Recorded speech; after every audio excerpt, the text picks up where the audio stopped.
Happy Sunday. We are back with a book review of Wall of Storms by Ken Liu. This is book number 2 in the Dandelion Dynasty.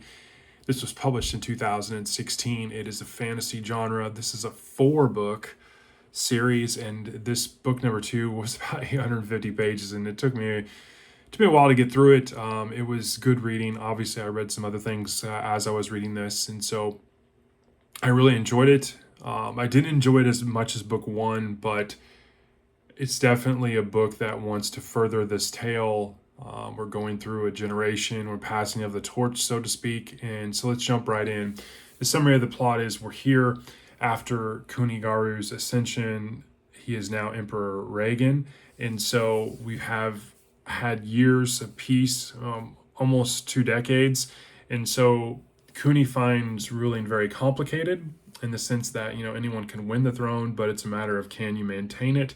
And he is pressed from 2 different sides, one being internal politicking of people that are still faithful to his friend and fallen foe, and also people in his own inner circle. He has 2 wives, and they have 2 sets of children, through one set through each wife. And so who will take the throne after Kuni's departure? There's a lot of politicking going on. And on top of all of that, there is a war. And Daru is pressed with war from a northern nomadic warrior tribe, the Lyuku, and they not only are fierce warriors, but they have strange beasts and a new culture that shakes Dara really to its core. The invasion of the Lyku is a huge part of this book, and it really sets up what's going to take place. Again, this is kind of a passing of the torch from Kuni to his heirs, and you get to see a lot of technology and its opposition to this northern warrior tribe, and who's going to win and what will the implications be.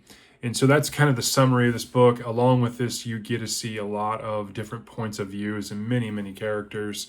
I still am favorites of Luan Zayu, Zomi, Gin, Prince Timu, Princess Thera, obviously Kuni, his wife Gia. I find those characters fascinating. And so there's a lot to like with this, and so I'll dive right in. The invasion of the Lyuku was really interesting. This northern nomadic warrior tribe, their invasion, threatened stability of Dara, including new deadly threats in the form of both their military force, but these terrifying beasts. They're called Garanophin. They're like a giant dragon-like creature, and it's very interesting. It sets the stage for really the main conflict in the story, and it really tests, Kunigaru's leadership skills as an emperor. I liked Princess Thera's ascendancy. She's kind of seemed as pretty sheltered in the book so far, and she takes on a leadership role as the Lyuku invasion progresses, and it was really interesting to see her development there. Empress Gia, definitely more cunning than what we are led to believe in book 1. A lot of political moving by her.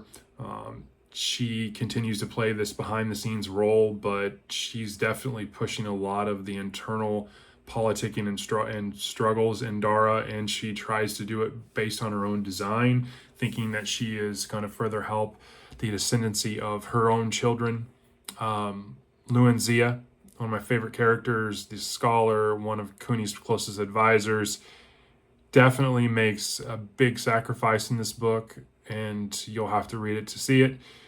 I really liked after the battle. It really leaves kind of everything in a state of unknown, a sense of uncertainty about the future. The story hints at, tensions that are going to be growing, different factions in Dara. Are the younger generation going to take rule over Dara, and what will that be? Will it create more challenges to come? I really thought that really set the stage for this book, and not only book 3. Some dislikes. It's a tad slow. I mean, it's 850 pages. There's a multiple point of views we dive back and forth through, and so that can be a little off-putting. You kind of have to just make your way through it and just head down and type thing. A lot of it tends to pay off, and it does in this book towards the end. And so the other thing I kind of disliked, or I was wanting more of, was the gods. So in book one, I mentioned, they have these gods of various things, kind of like mythological gods of Zeus, Poseidon, Hades, and they have the kind of the similar setup here in this story, although it has Oriental roots and history, but I was wanting more from them. I always find their interactions and their little infiltration to the what's going on in the world, even though they can't directly affect it, they do in an indirect way. I find that fascinating, and I didn't get as much in this entry as I wanted. Some of the excerpts are really, really good. I have several. A ruler must listen carefully and judge wisely, for every decision touches many lives. Power is not a privilege to be enjoyed, but a burden to be borne. And so that was really interesting. Another one was, the storm cannot be stopped, but you can learn to ride its winds. A sword does not always gleam before it strikes. Beware those who smile with their lips, but hide daggers in their hearts. I thought that was interesting. And lastly, the other one was, the future is a storm we cannot predict, but we must prepare, not by clinging to the past, but building wings to soar above the clouds. And I thought that was really interesting. Overall, I give this a 4.3. Overall, I give this a 4.3. Definitely a little down from the first book, which I rated a 4.5, but I enjoyed this. It's huge, obviously.